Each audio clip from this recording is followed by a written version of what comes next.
D'abord, la revue de presse. La vie de CRS, c'est un enfer. C'est le dossier du dernier numéro de Paris Match. Il y a cette photo d'un CRS dans une véritable boule de feu après avoir été frappé par un cocktail Molotov. C'était le 15 septembre à Paris, lors de la manifestation anti-loi travail.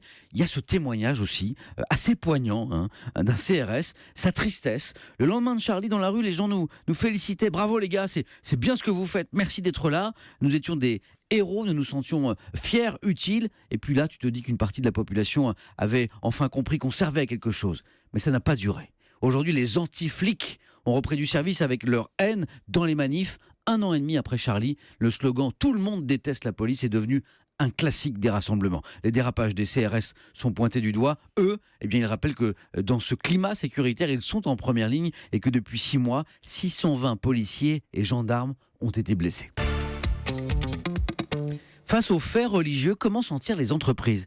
Plutôt bien, constate ce matin le Parisien aujourd'hui en France. Enquête à l'appui, l'étude montre que 65% des salariés sont désormais confrontés à l'éruption de la sphère religieuse dans l'entreprise. C'est 15 points de plus que l'an passé.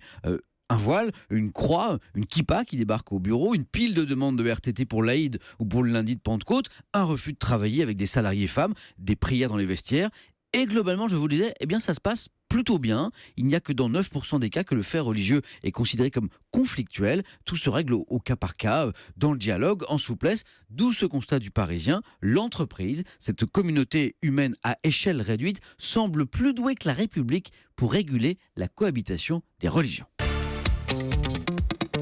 Un PSG qui ne domine pas outrageusement le championnat de Ligue 1, voilà qui fait souffler un petit vent de fraîcheur sur le foot français. Jérôme Lacroix nous en a parlé ce matin dans le journal des sports. Nice crée la sensation en ce début de saison avec encore une victoire 4-0 hier soir contre Monaco. Un joueur surtout attire les regards, Mario. Exactement, Super Mario Balotelli, arrivé à Nice en toute fin de mercato après 2 saisons d'errance à Liverpool et à l'AC Milan pour l'ex-grand espoir du football italien. En une de l'équipe, Balotelli fait une révérence au public niçois avec les compliments de Super Mario, titre le journal sportif.